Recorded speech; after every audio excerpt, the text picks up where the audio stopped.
All right, welcome back to Sidebar for another week.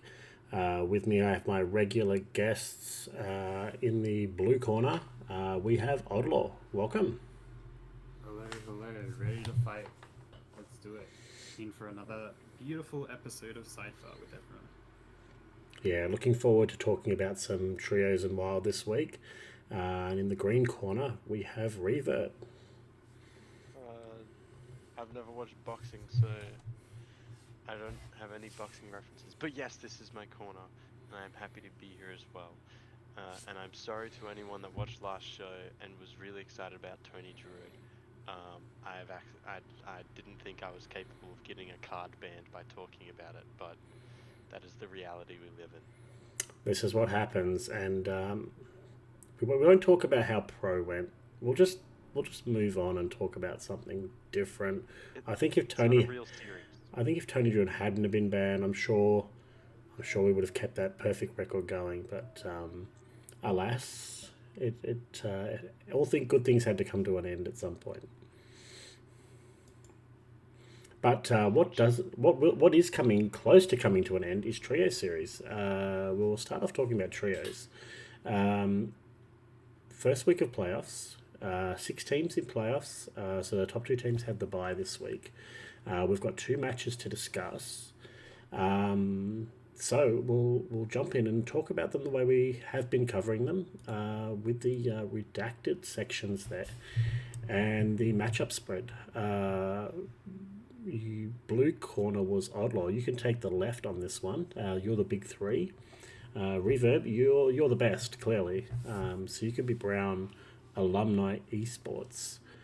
Oddlaw, do you want to talk about your matchup spread here? It's looking rather green. Tell us what you would like to ban here and what you think might get banned of yours. Absolutely. Um, I really like the lineup I have. Big fan of bringing Rainbow Mage, Ramp Druid. I think that we're looking at a relatively weak ring from Brown Alumni. So I think we want to just prey on that and ban this Thaddeus Warlock that might cause us some issues because the rest of it should be pretty smooth sailing. Yeah. What do you think you might not get to play this match? I think. Hmm. I reckon they're banning the Druid out of spite, but I think that a good ban would also be the Mage. Uh, Either of those two I could see happening. I think and Rage Warrior's got a bit of a weird statistical thing going on right now on HS Replay where it's got the best deck in the game status and stuff, but I think it's very overrated and I don't think it's actually necessarily I don't think the stats necessarily reflect how good it is. I think it's not actually that scary. Yeah, Druid does seem like a pretty good deck at the moment. Reverb, is that how you see it as well? Yeah, roughly the same. I don't know if Enrage was super overrated. I, Maybe it's not the best deck, but it's still really good. But yeah, I don't like the look of these matchups. And I don't even think Plague beats Ramp Druid. I think Plague kind of scammed Tony sometimes, but most times when Plague is beating the Druid, it's via a scam. If the Druid plays well, they can actually play around the shuffle-ins if they sequence things correctly. So yeah, you can't just throw a dart at the wall and ban whatever you don't want to really face. I don't think it's going to get you an advantage, really, depending on what you do ban.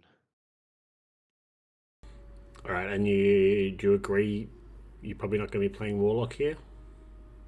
Yeah, that's the one that looks good on paper, and you should definitely expect to not be playing it because that's the best choice from your opponent. So hopefully, if you figured that out early, you could have spam practiced the other three decks for about 4 days before playing. All right, so we had the bans here. So it was indeed Warlock, and Rage Warrior did get the ban. So Ramp Druid was in play, along with the Arcane Hunter and the Rainbow Mage, against the Rainbow Mage, the Death Knight, and the Moonbeam Druid. We're expecting, from both of your comments, kind of sounds like we're expecting the big three to get a win here. What do you expect might get through on the other side, or do you think they can scam a win with this spread? Yeah, I would say the big three is super favored in this situation. There is a hypothetical matchup situation where you have, perfect queuing from Brown Alumni and the big three kind of awkwardly queuing, and somehow you queue Moonbeam Druid into Rainbow Mage, and then you queue Death Knight into Druid, and then somehow you get this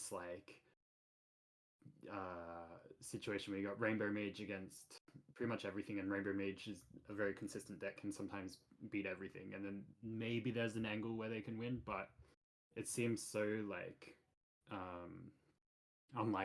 unlikely that this series of things happens, and I think the big three just have a way easier time to find a way.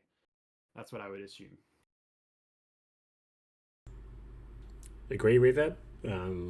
Anything different to add? If you on Brown Alumni manage to win this one, I think you should go buy. Maybe you shouldn't buy a lottery ticket because you would have already used up all your luck, but you should, maybe pick up a passion in fortune telling or something, because you will have made all these stars align in a crazy way to be able to scam a win out here. I'm pretty sure it's a big three getting a 3-0 or a 3-1. All right. Let's take a look and see how the match went, and we can have a bit of a chat about this one. It went to 5. It was actually 2-1 in favour of Brown at one point.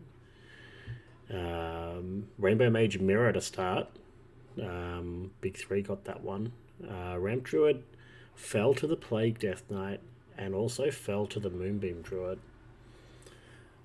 Before it managed to get a win against the Rainbow Mage, and Arcane Hunter sealed it with a sweep of the Rainbow Mage. So a lot on that game one, getting that mirror win. Rainbow Mage, just didn't quite get through for Brown. It's very surprising to me. I'm surprised that Rainbow Mage plays 3 games and doesn't win any of the 3, no matter the matchups, because that deck has real capability to win every matchup.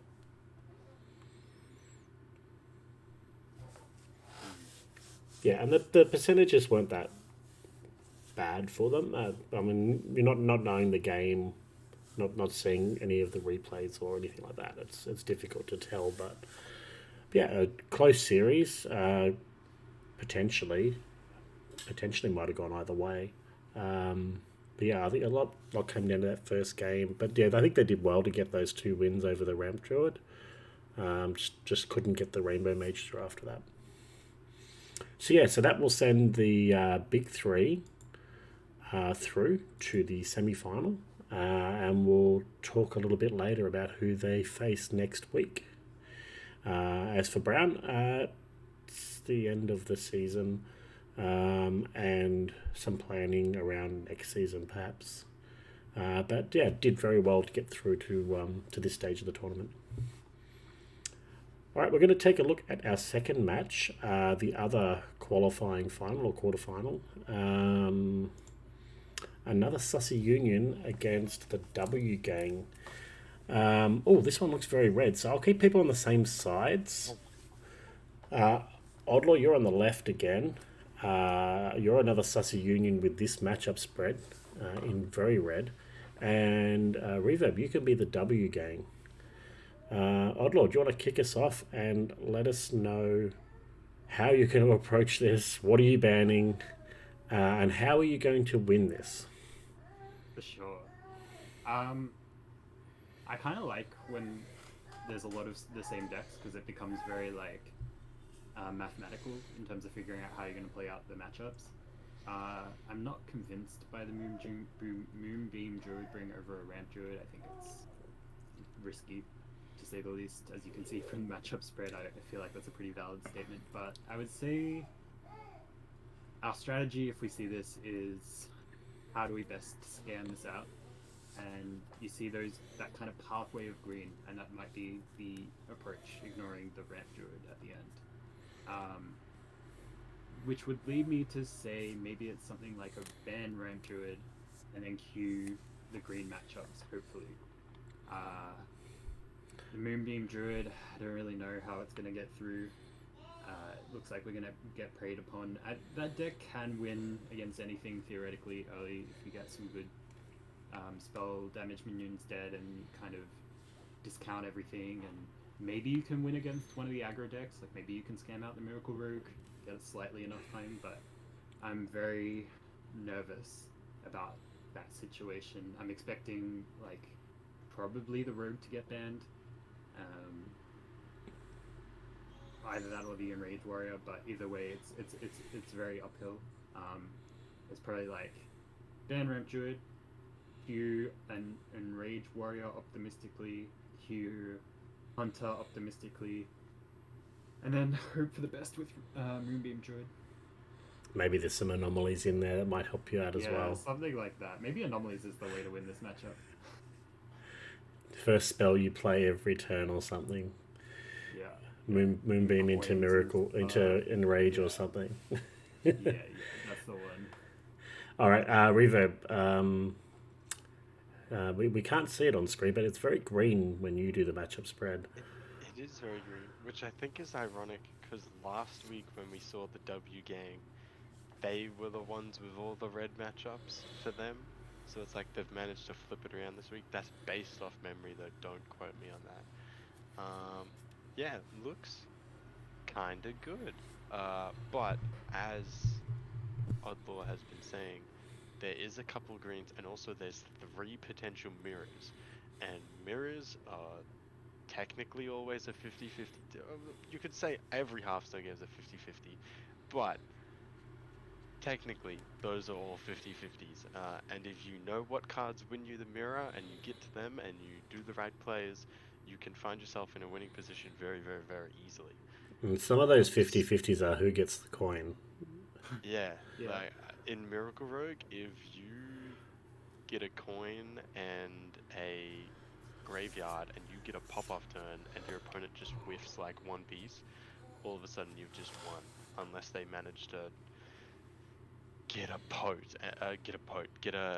pot belt and get a destroy and randomly hit the graveyard thing. So an enrage, I played an enrage mirror this week that had the anomaly that gave your minions 1 health, and I couldn't clear some extractors, and next thing I know, I died on turn 8 to a unenraged 32 attack Gromash. So if sometimes mirrors are really wacky and you can just lose out of nowhere because you hit the wrong cards. So there is 100% a way through for another sussy I just don't want to go off on a tangent here, but when you say a mirror, you had a Gromash in your list too, didn't you, Reverb? No. I may have said the words Gromash is slow, taken it out, and then had Bone Masher repost those exact words to me after losing to him. And you put a nice big beefy charge minion in your list instead of it, didn't you? I don't know what my exact cut was, but I had Pozic in there, so it was probably in. I think it was Pozic. Grom is too slow. Bang, 36 attack. Thanks for coming. You live, you learn, kids. But I think I would personally ban Miracle Rogue because that is, like, if I'm W getting, I'm banning their Miracle Rogue. It is going to be the thing that will scam through the most, and then I'm going to try and abuse my good matchups. Yeah. All right. Let's have a look at the bans. Oh, what a surprise. Ramp Druid banned for the W gang. And the other side is the Enraged Warrior. So the Enraged Warrior getting the ban. Same as the last game we covered. The Enraged Warrior got the ban. So I mean, well, there's three potential. I mean, you're not banning Moonbeam Druid, so like you're just getting rid of one of those mirrors, and the 57 there is the biggest number out of the other green ones. So I guess that's reasonable. With Enrage Warrior gone, Ramp Druid gone. How we approaching this one from your side, Odlaw? What's your leads? Are you gonna lead out with Moonbeam, or are you gonna try and get a win with one of your others and save Moonbeam for later? Well, in this situation, I don't like leading my worst deck because I don't want to sacrifice a matchup that I could have won on another deck. Kind of the way I think about it. So I would like to save the Moonbeam Druid and just hope for the best with it later and kind of just ignore the problem until I really have to deal with it. Kind of like procrastinating in school. And therefore, we would kind of end up in a situation where we've got Miracle Rogue and Arcane Hunter as our first two leads. I actually like queuing Arcane Hunter here. I just think the deck can... Like, the mirror is pretty skill-based. Played the mirror a couple times and feels like if you know that your role is to be aggressive, to be the first one to go face, kind of as face hunter mirrors have always historically been. It is pretty consistently winnable. It's a very skill-based matchup, and Miracle Rogue has a lot more variance that I don't really like messing around with when you're in this kind of situation. So I'd probably do like Arcane Hunter lead, hopefully just get an easy first win, go to the Miracle Rogue, try and get a win over whatever comes. Should be okay. The matchups are okay for Miracle Rogue, and then Moonbeam Druid, you're just honestly, messaging the Hearthstone devs, being like, "Can I have anomalies this game, please, please, please? Can we go back to the 100% anomaly week just for this match?" And praying. It's the approach. Yeah, it's kind of like my approach to my pro match last week, where I go, okay, if I could just go up 2-0 with the good decks, it gives my criminal lineup Shaman 3 chances to get a win. Exactly. It found it, but it needed two. So maybe Moonbeam could get there. It needs like 5 or 6. Yeah, Honestly. we'll see. Yeah. Reverb, how what are you leading out? Your ramp druid's gone. No You've ramp. banned the Enrage Warrior. What's your lead here? I think maybe it's Enrage for me because I'm guaranteed to not be playing a mirror to start with. If the Miracle Rogue does get through, I personally wanted to ban it. I think it can scam its way through anyway, so I'm not gonna be too much sleep lost over losing the Miracle Rogue one. The main thing is I want to prey on the Moonbeam Druid. So if I lead in Rage, I think I got pretty good matchups. And then you can either play some kind of tricks where if they didn't queue Moonbeam, they are likely to somewhat queue the same deck if you beat them, so then you queue the Miracle, expecting it to not be Moonbeam from them, and that gets you a better matchup than the Moonbeam. But yeah, I would just start with Enrage and try to kill Moonbeam 3 times from there. All right. So if anyone watched this match on stream, they'll know the spoilers. But let's see how this one ended up. So, we had a win to the team with the bad matchup spread.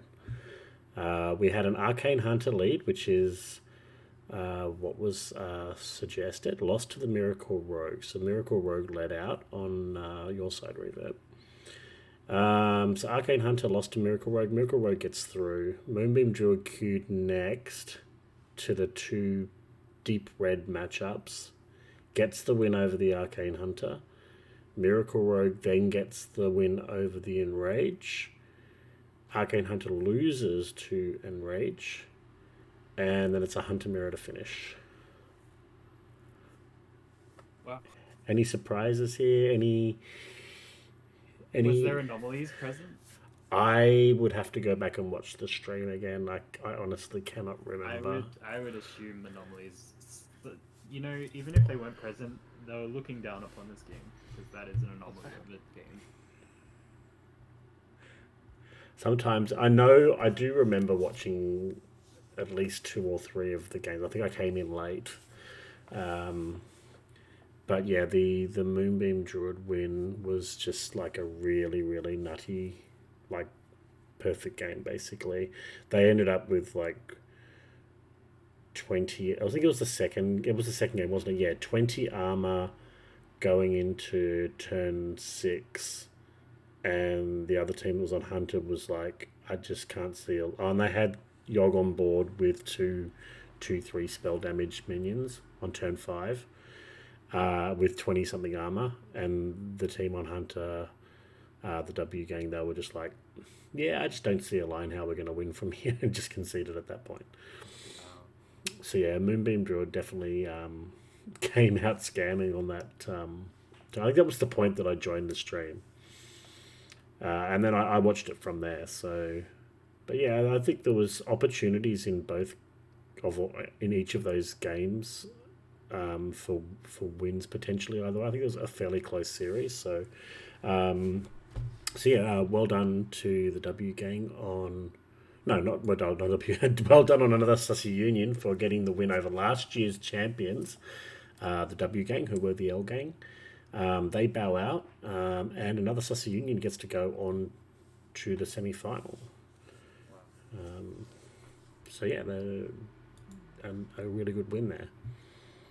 We are going to have a look at the standings now. So as we can see there, Brown and the W gang down in 5th and 6th. They're the 2 teams that have been eliminated now.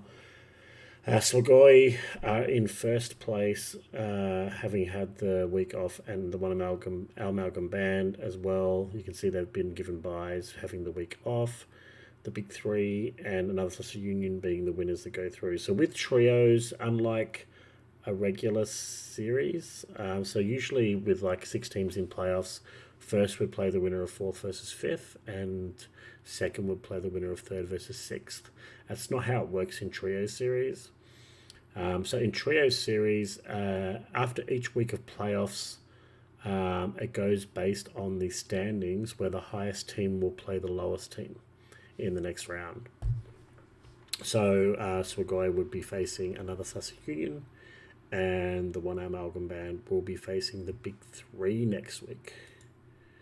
So this was our graphic from last week. We can see that the Brown and the W gang have been eliminated, and it's now Sugoi and Al versus the big 3. Just move stuff around if I can get to the big 3. So yeah, Al versus the big 3. Why is there too much stuff here? Anyway, Al versus the big 3, and Swagoi versus that team. Yeah, so that didn't work. Swagoi versus another Sassoon next week, and one amalgam band versus the big 3. Best of luck to those 4 teams next week in the semi-final. 2 teams will be moving on to the final to play for the cash money. I believe that's what they call it.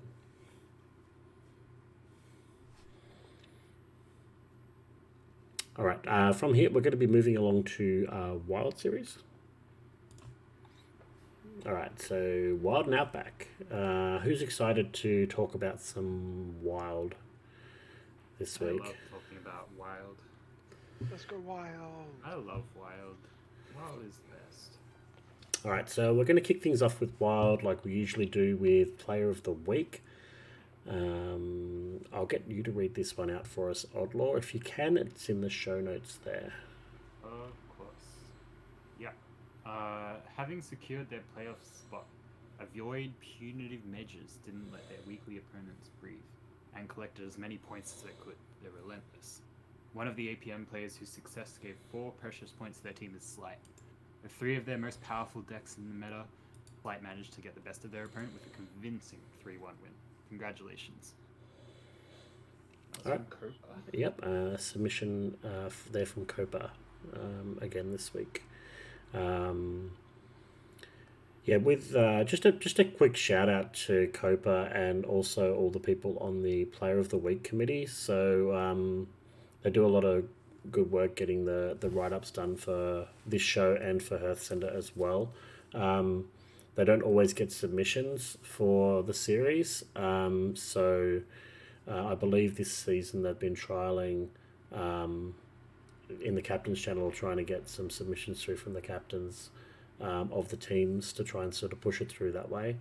But if you are a captain, or even if you're not a captain, and you think someone should get a nomination for Player of the Week, you can certainly submit one, or go ask your captain to submit a nomination for a player for Player of the Week.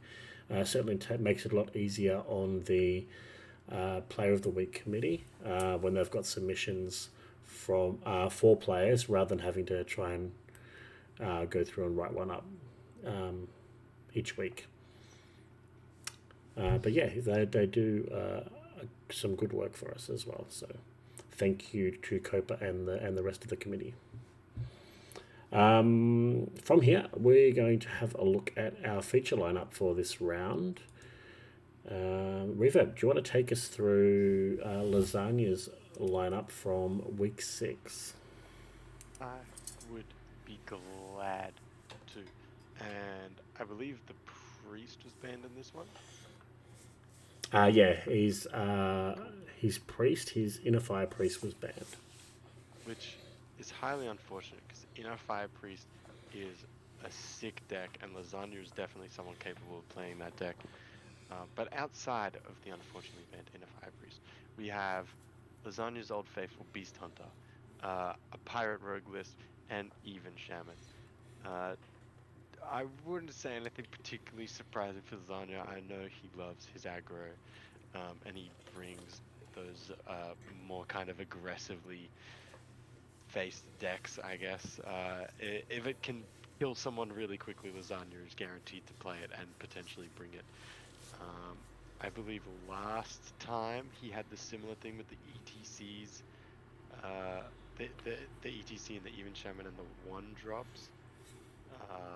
So obviously it still works, and I forget, because I remember asking, and I think I found out the reason as to why he was running it. Like, I heard his explanation later, but he's good at the game. Trust him. You should all run ETC and Even Shamans now, because he said so. Cold Blood should be 1 mana. That's the only thing I'm noticing here that's wrong. I wish that card was 1. Actually, isn't it 1 mana? It is 1 mana. I don't know why it comes up. Why is it 2 mana? Yeah, it's very peculiar. Okay, I'm not going crazy. The card was unnerfed ages ago. Yeah. Other than that, normal kind of Lasagna list. I think the guy pioneered Beast Hunter, basically, so things he's easily comfortable with and very good on. So congrats. I think that was Copper Scum. It was Copper Hunter. Copper Scum and, Oh yeah, it was and him Copper had Hunter. worked on Hunter a long time. Mm-hmm. Copper really well known for trying to make Beast Hunter, I think. Yeah, early on. Yeah. Before we had the good Yeah. Beast cards. Yeah. Before Beast Hunter was good. Yeah, Beast Druid was the one Lasagna was always doing with Druid and Knight, wasn't it? I like that deck. That was good. I do love playing the deck. If you would like us to feature your decks on Sidebar for your wild submission, please submit something that's not Questline Druid, Giants Rogue, Even Shaman, Quest Mage, Aggro Priest, Control Warrior, like a combination of those 6 decks. It was very difficult to find something that wasn't that this round. Maybe that is the meta. Maybe we're very limited to like 6 decks at the moment. Maybe what they could do is they could make some changes to some wild cards to open up the meta. Or does that just filter the meta to a different direction? Like, you don't make changes to a heap of cards and then all of a sudden you can only play 6 decks. That's not how it works, is it? Well, I don't know if we've changed all the cards that need to be changed yet, maybe. Or maybe they just need to get rid of the 0 mana one-sided board clear. Perhaps Perhaps that's the way to Perhaps we go. should look into that card, Abe. A bit of an interesting card. It's a good card, and some classes are better at using it than others, especially in Wild. But yeah, that's sort of where we're at. I subbed in for the first time. I played Wild for the first time in 3 seasons on the weekend, and yeah, I just like, oh, what am I going to play? Oh, look what everyone else is playing. I might play 4 of those decks. It was kind of like that. It was like everybody was on those decks, just about everybody. Stazari wasn't. Stazari played Odd Paladin. I probably could have picked his, but I didn't play this week. I haven't played Wild in this meta because I have some plans for next week to make sure I end up as featured lineup. yeah, I just said yeah, Stazari. I guess by much I didn't see him. I did see it. I generally try and feature a lineup that won, but I you know, if I could probably feature a lineup that didn't necessarily win if it was a little bit spicy. So I could look to that. That's a good statement. I like to feature lineups that actually win. Backhanded. Get back in chat. All right, we're going to have a look at our match of the week. So we had 3 matches, as we do in Wild each week. There were 2 that weren't that close and 1 that was. So we're featuring the one that was, which just happens to be my team's match. But it was the close one this week. It did come down to the final match of the week. Who was I getting to talk about this? It was probably Revo. Was it Revo? Outlaw. Yeah, Oddlock, can you take us through this match? I would love to. Righto. Before we get into anything, obviously, Quest Druid, Miracle Rogue, everywhere. We understand that this is the meta. Cool, no worries. Moving on. Some interesting stuff happening here. Labore going 5-1 this season, and every week he brings something interesting. This week, no exception. Bringing Quest Demon Hunter, Tonyless, and Jade Druid, as well as Quest Mage and Giant's Root. But the more interesting part of that is Quest DH and Jade Druid winning, so that's really cool. Pretty back and forth series overall, as you said, and it's a very pivotal match given that while THL Fanatics really needed to squeeze out as many points as they could to prevent the other APM team sneaking up and stealing that 4th spot in the final week, because WAD THL have the bye next week, if I'm correct. Yeah, that's right. So they got the 5-point lead on a Plastered Monkey, and I believe they hold the tiebreaker. So, Plastered Monkey, your team need to get 6 points in the final week. So, ideally, while THL would have liked a clean sweep here to really solidify their playoff spot, but still anything could happen. Other notable things, the Control Paladin creeping up, and maybe that's the only other notable thing about lineups. Yeah, really good to see Avoid Punitive Measures continue their run of just dominance this season. It's really impressive, actually. I feel like Maxi is just proving that he's an unstoppable force and the immovable object in one player, and he's a very terrifying opponent to have.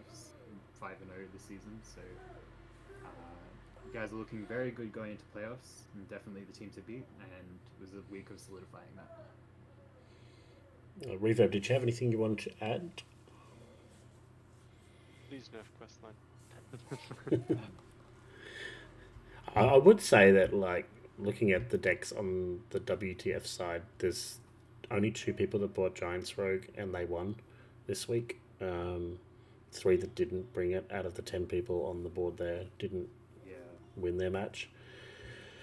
Shmoopy also didn't bring the Questline Druid, or a Druid. I think if we're talking about wild meta, it's at this point in the meta, it's detrimental not to bring Druid. Its matchup spread is insane. It doesn't have losing matchups, except for possibly Miracle Rogue, but even then, it's not really that losing. And if you're constructing a lineup, you should probably start with Quest Druid and Giant's Rogue if you're purely looking at stats-based wins.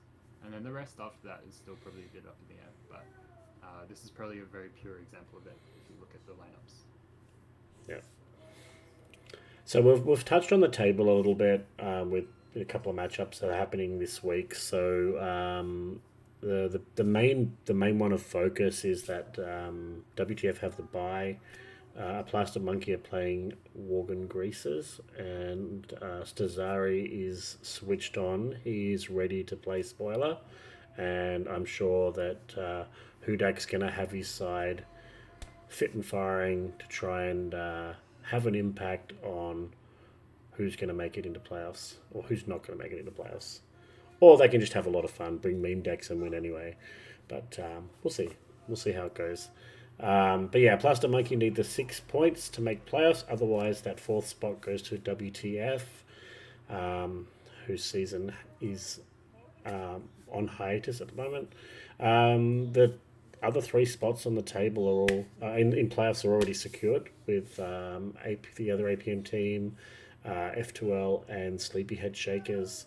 It's just a matter of what order those teams finish in the top 3. I don't think Plaster Monkey might be able to move up into 3rd if you have a really big week, and F12 Viridian are playing against Sleepyhead Shakers, so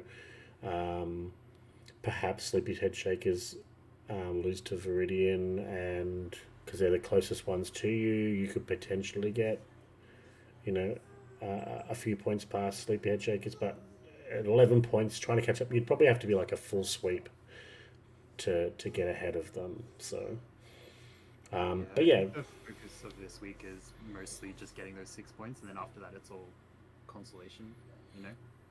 Well, when it's only 4 teams in playoffs, and it's just semi-finals and a final, there's no buys involved. So it's really just about qualifying, and then you have to win twice. So it doesn't really matter who gets put in front of you. Whichever team wins 2 weeks is going to be the winner. It's just you need to get there first. I think that's just the main thing, getting there first.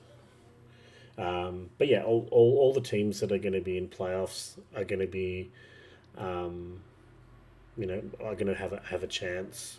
If it is your team that gets there, Outlaw, I know Plastered Monkey started the season beating F12 Viridian and Sleepyhead Shakers.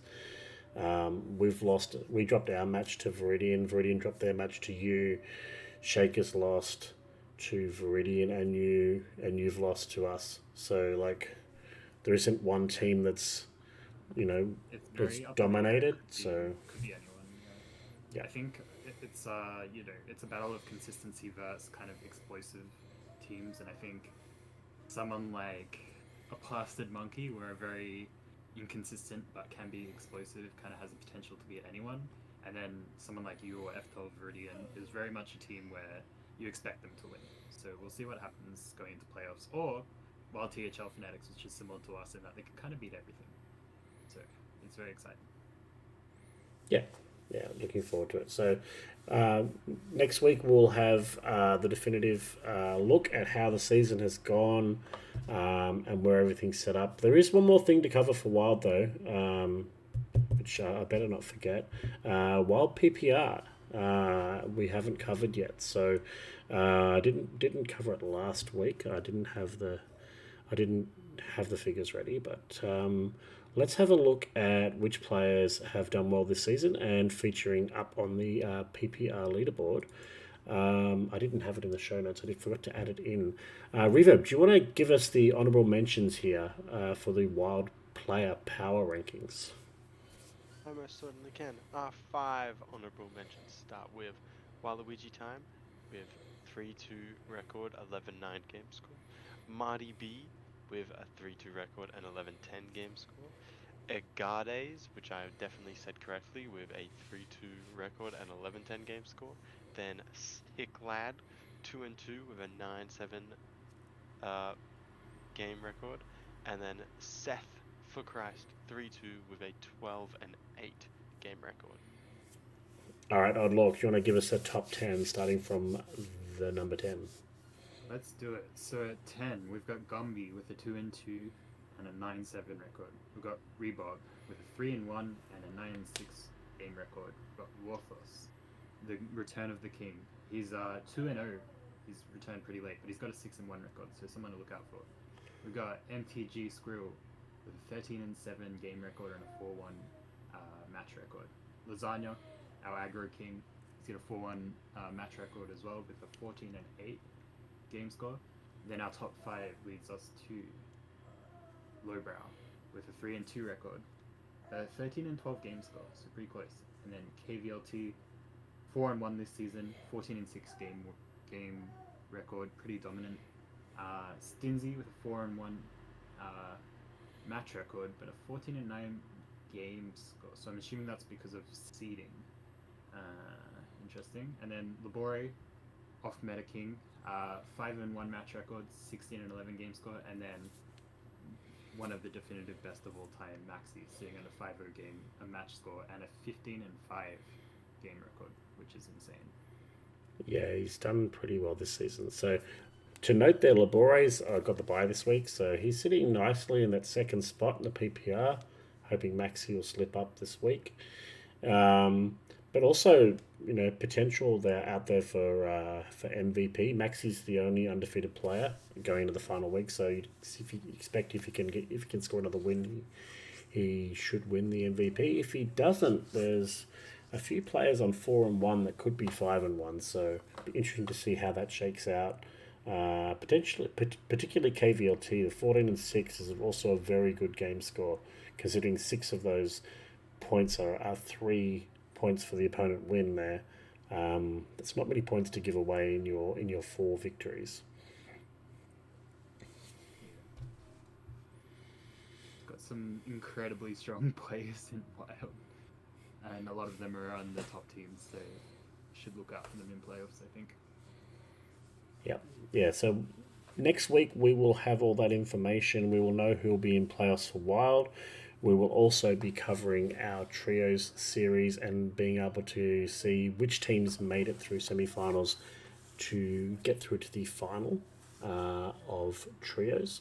I'll also make sure that next week we have some trivia or some kind of game for the show, just to bulk it out a little bit. I didn't have much time this week. I've had some sick kids at home over the weekend, so haven't had a lot of time to work on things like that. But I'll definitely make sure for Nubs that we'll have something like that for the show next week. Other than that, that's pretty much it for the night. We have got Her Center on later tonight. You can join Lotus Knight and the crew to cover off on Legacy, Hero, and Pro Series. We don't have Out of Your League. We've finished up Out of Your League for the rest of the season. Hopefully that will be returning again next season. If you would like to have your match played on stream this week, contact Wild9 or Saku through the regular channels, and they'll look at getting your match played on stream. It's a lot of fun. Get on there. We want to see your matches played. We want to tune in and see a bit of THL on the Twitch channel. Reverb, did you have anything you wanted to finish the night with before we go? Nothing other than go get your match streamed if you're a Wild gamer, and do not bring Giant Rogue and the Questline Druid if you are playing on stream. Make it funny. Bring Control Paladin. That would be fantastic. Sounds like a gentleman's agreement. Final week. That's what I'm hearing. Quad Shogal decks, maybe. Yeah, get some anomalies on stream for the final week of Wild. Yeah, let's do it. All right, Oddlaw, please tell me that's what you're bringing when everything's on the line this week. You know me, when everything's on the line, I love to play off meta, and so I'm definitely planning on bringing some crazy stuff this week for my last match. 6 points is enough that we have some leeway to have some fun, so maybe I'll bring back some of the classics just to really rub it in that we can have fun and we can play THL at the same time, All right.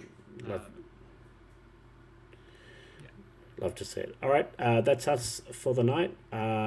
Look after yourselves, and we will tune in again next week. Good night.